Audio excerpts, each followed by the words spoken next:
Dragon, why are you wearing that? Because it's awesome. And I never wear the hood all the way up. We are on vacation in a beach town. I am aware. It's 90 something degrees outside. How are you not sweating? Oh, I am. This is very uncomfortable. Well, take it off. Okay.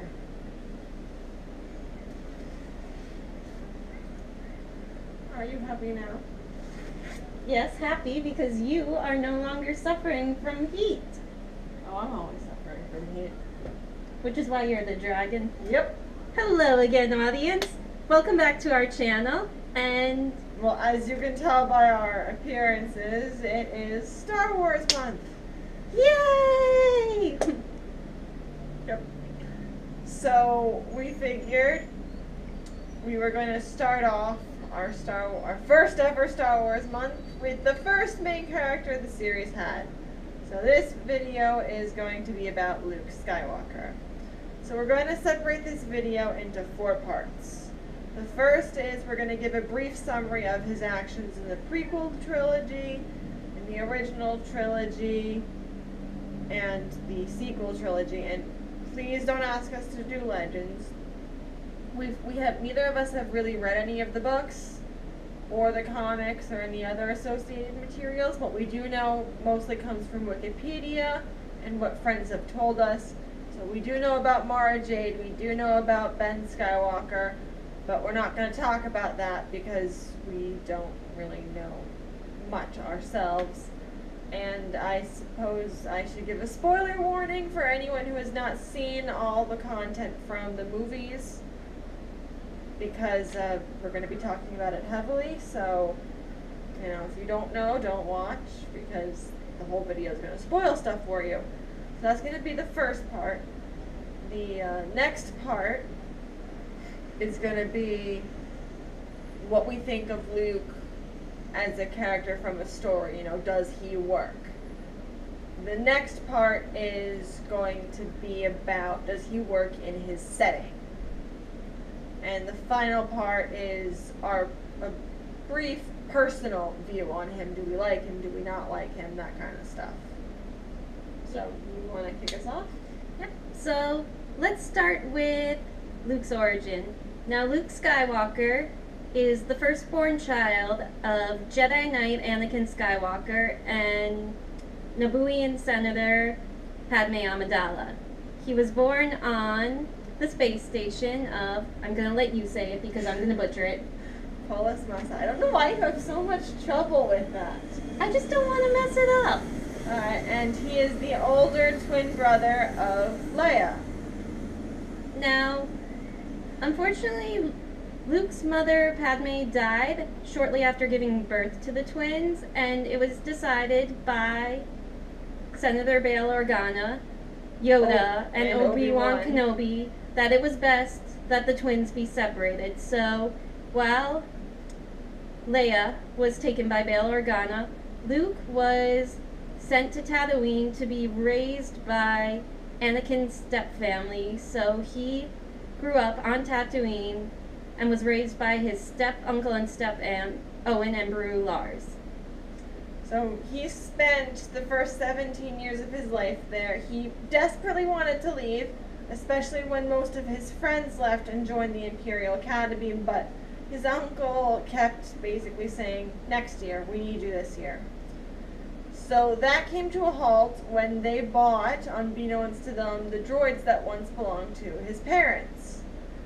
And because they were carrying information and the Imperials were looking for them, that ultimately led to the death of Owen and Beru Lars. Luke happened to not be home during that little event, so he was thankfully spared.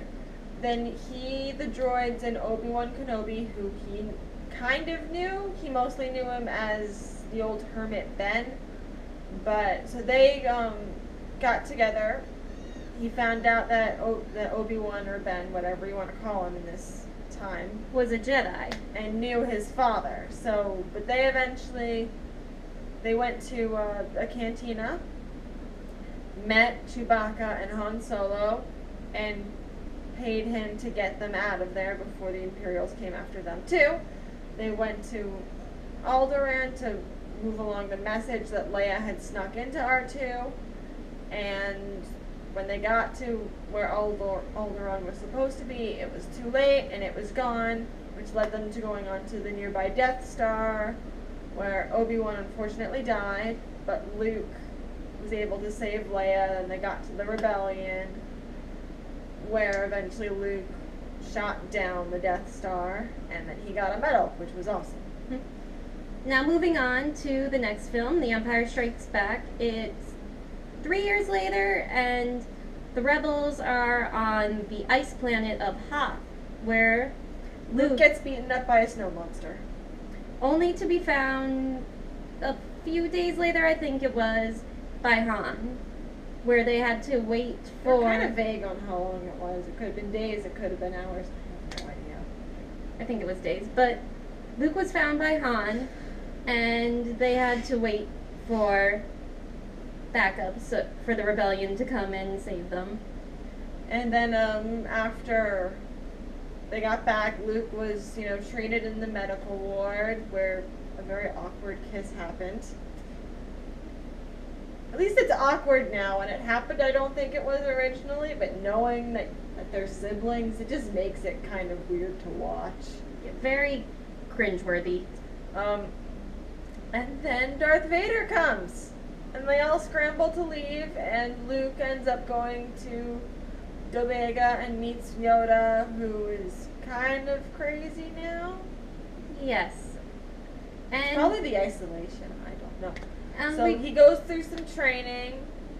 There's that creepy tree cave where he beheads Vader, and it's really his head, which is an interesting way to go with you and your enemy aren't so different. Well, wasn't it supposed to show you what you fear the most?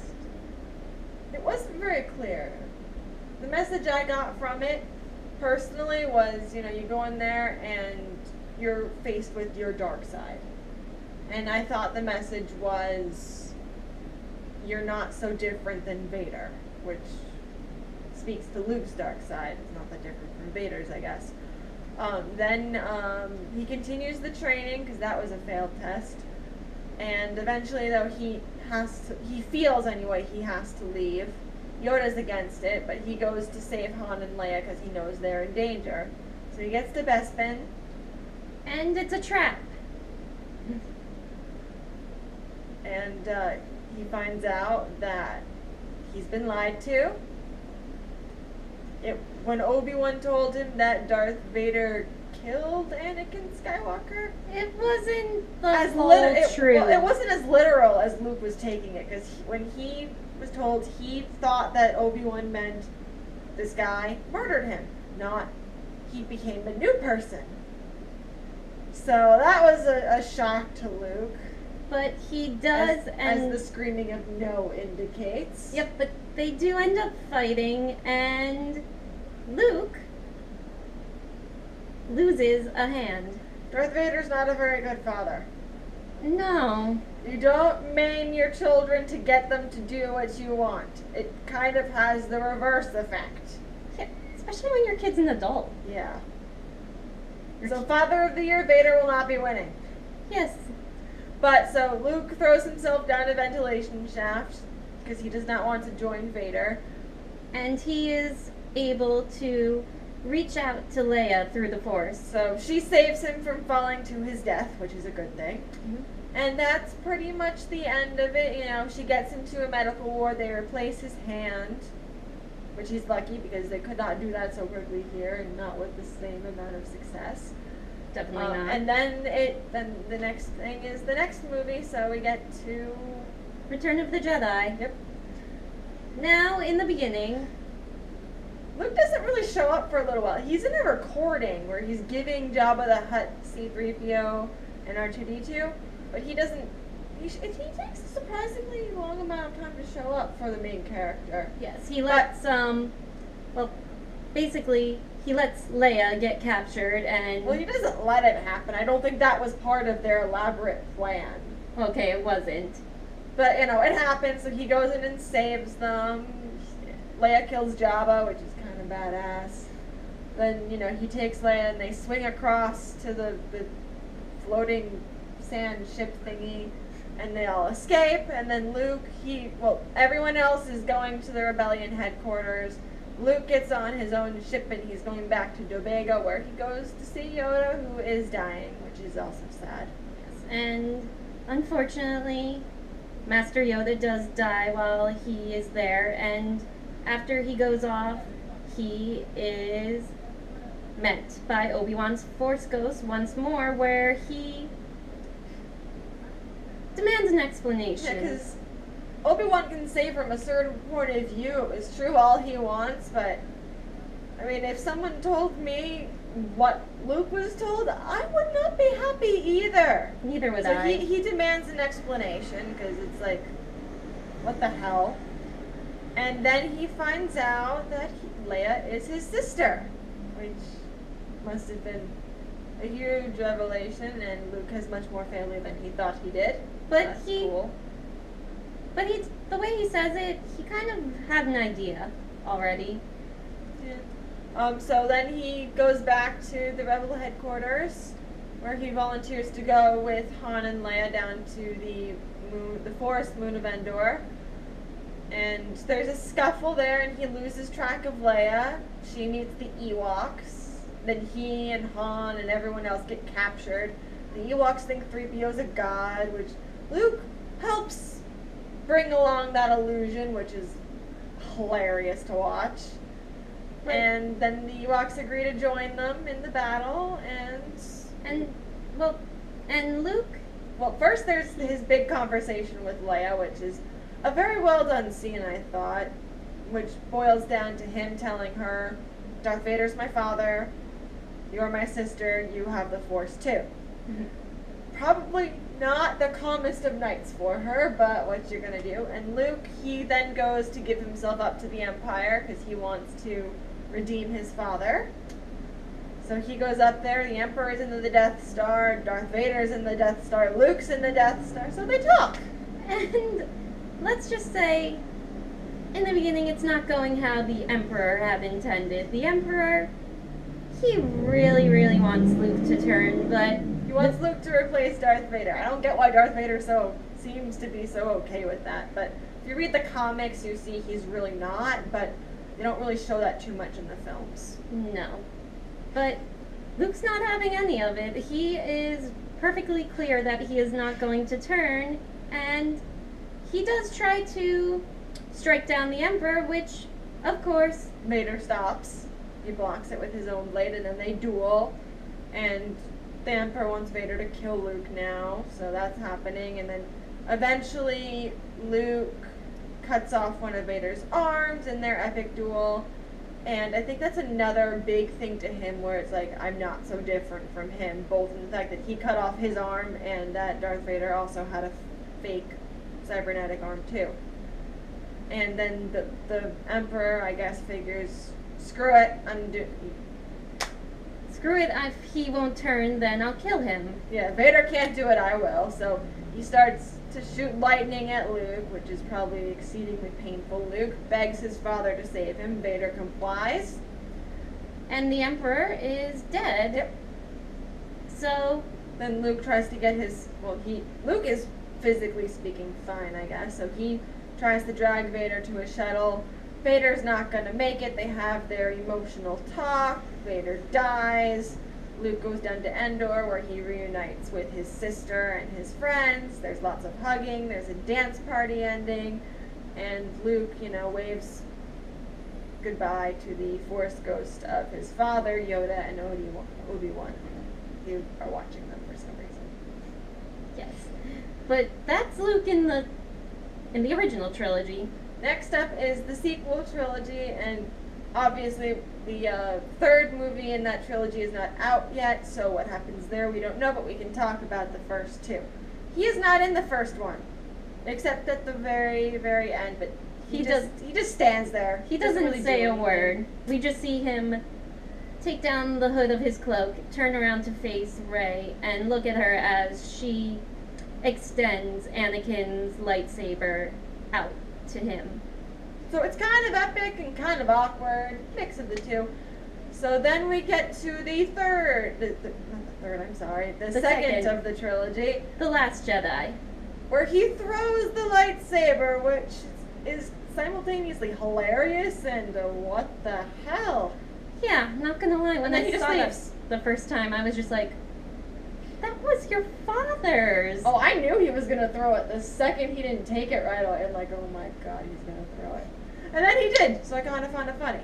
So after that, you know, he goes off. He doesn't want anything to do with it. Chewbacca breaks down his door, which I thought was hilarious. And then he demands to know where Han is, And then he finds out the unfortunate news. And he doesn't want to train Rey, but she eventually wears him down into teaching him, for him to teach her 3 lessons, one of which is only in a deleted scene. After that, you know, he's hanging around with her. He's watching her train. He plays that funny trick on her with the leaf. Yes. Then he eventually catches her and Kylo Ren doing their Force bond thing. So he's not happy about that. And then she confronts him in a physical fight because she found out about the whole he tried to kill Kylo Ren when he was still Ben Solo. So she's like, what is going on? You tell me. Do not lie to me. So he tells her. Yep. And we find out that while Luke had a Jedi Academy, he could feel Snoke's influence over young Ben Solo, and in the moment he panicked and he thought that by killing Ben he could put a stop to it before the darkness overcame his nephew. But in that moment he realized he couldn't do it. He had the lightsaber ignited, it was up in his hand, but he could not strike his nephew down. Unfortunately, Ben woke up. As is usual for these situations in fiction, that's when the guy wakes up. So he brought down the Hutt on them, because understandably so, he freaked out, because his uncle looked like he was about to kill him. And then the next thing Luke knew, the temple was on fire, and everyone who had not run away with Kylo Ren was dead. So then he went into exile, and that's the basics of the story. He really just doesn't want to help with the resistance, so Rey leaves because she wants to go to Kylo Ren because she thinks she can turn him. Luke is against the idea, so he stays, she goes. And eventually he does show up again to where the resistance is hiding. He has a final sweet conversation with Leia, and then he leaves to distract Kylo Ren and the First Order. The observant viewer will notice something is up with that when they're watching it, but we will get into that later on in the video. So he has his fight with Kylo Ren. It's revealed it's a projection of Luke, not the real thing. So everyone gets away because Kylo Ren has been thoroughly distracted. And then, unfortunately, Luke dies from the strain of using the projection technique.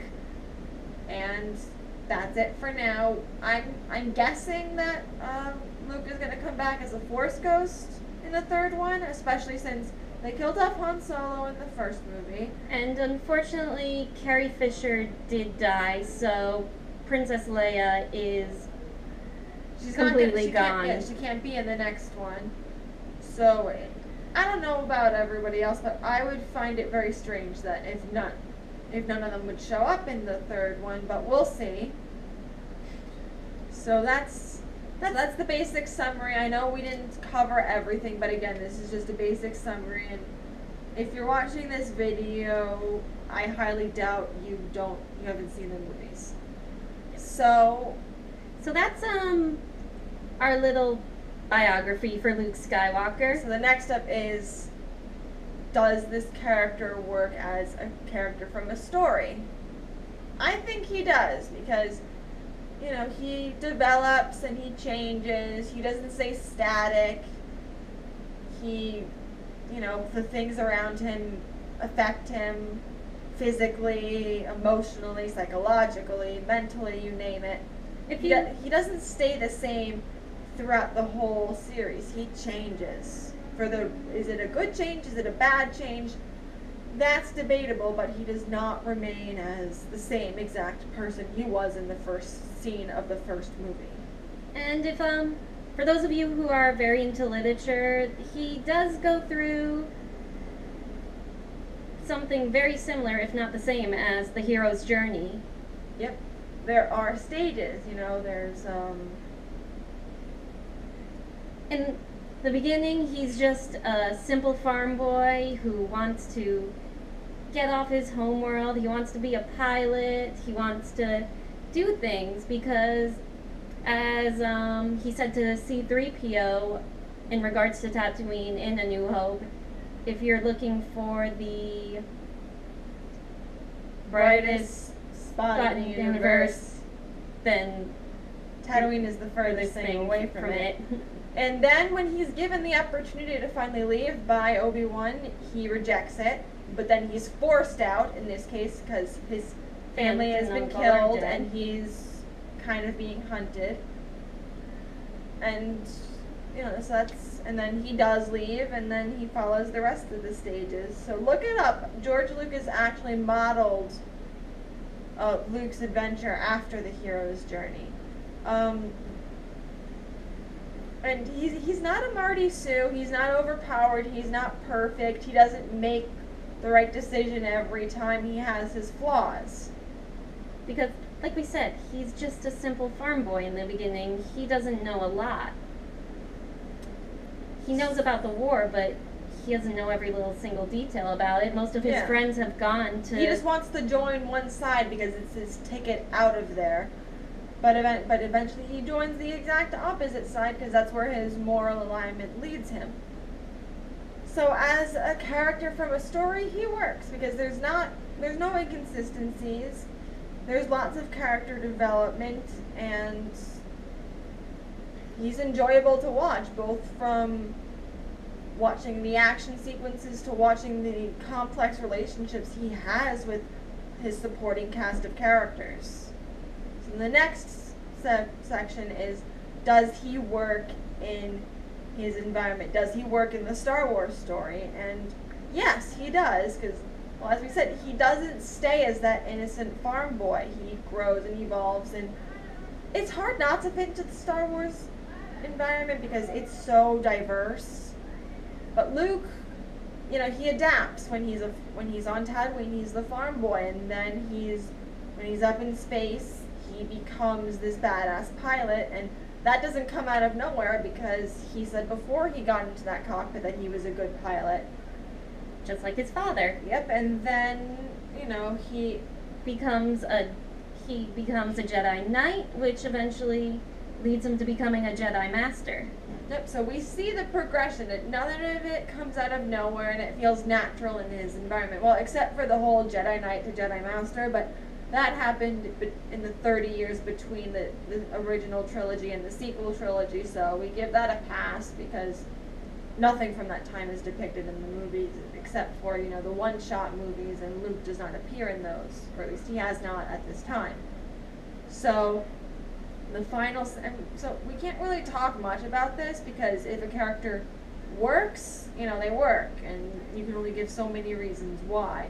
If they don't work, we'd have much more to say. But Luke does work because, like we said, he adapts. So we can't really say too much.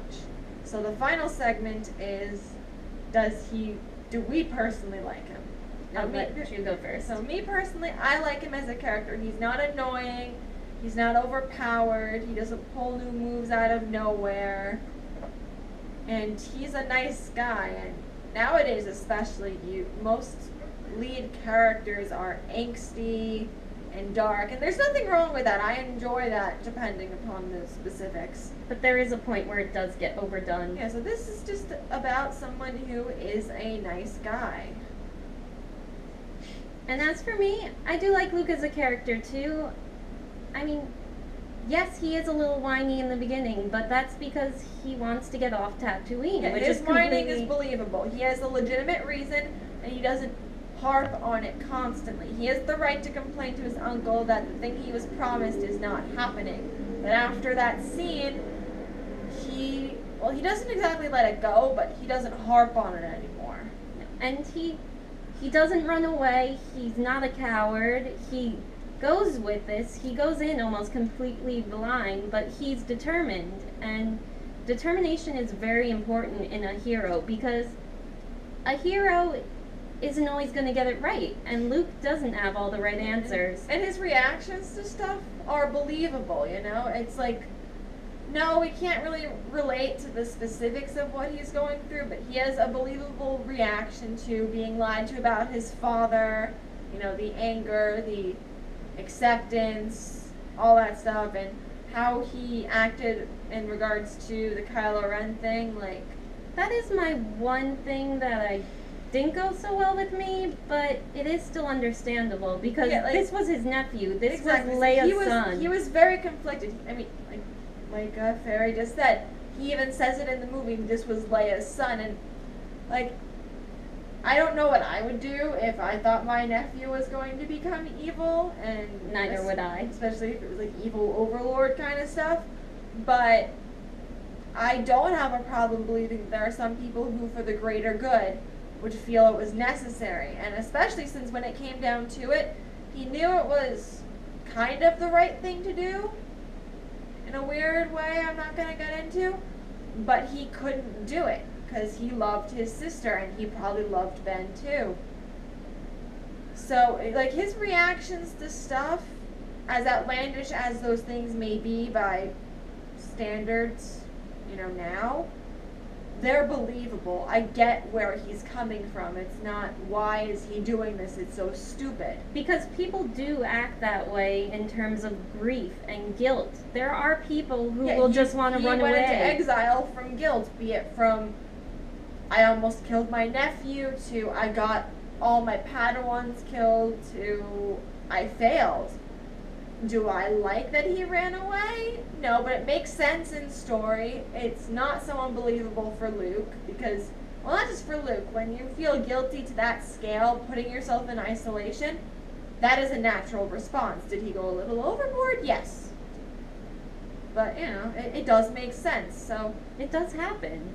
It makes sense, and as I said before, when Luke comes out onto the field and he has his duel with Kylo Ren, the observant viewer will notice a few things are up to begin with. First of all, he suddenly appeared in the Rebel base where there was no other entrance than the one that they'd already closed.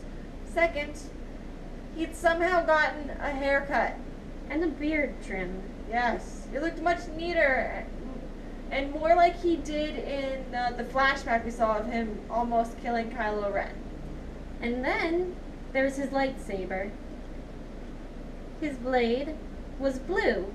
And for those of you who remember Return of the Jedi, his blade was green. And the final thing was his fighting style. Well, there are plenty of Jedi who used the whole just don't be there anymore when the lightsaber strikes technique. Luke was not one of them, and while yes, he could have developed that strategy, in the 30 years it still seemed kind of weird. So when it was revealed it was a Force projection, it was not so surprising to me anyway. No, I knew something was up too. So yeah, but with Luke, he's an interesting character with believable character developments and actions, and the relationships he has with his father, with his sister, with his friends. I legitimately enjoy watching them. As do I. Even his relationship with the droids, like 3PO, it's very friendly, it's very... Like, the other characters get exasperated with 3PO pretty quickly, and while Luke does have his times, he's always been nicer about it, I guess is the best word. I guess kind of like how Padme was with 3PO. Yeah. If you think about it, though, when it comes to career path, obviously Luke followed in his father's footsteps, but personality-wise, Luke is all Padme. He is. And then there's his relationship with R2-D2, which is very, very much similar to the relationship that his father had with R2D2 in the Clone Wars, because,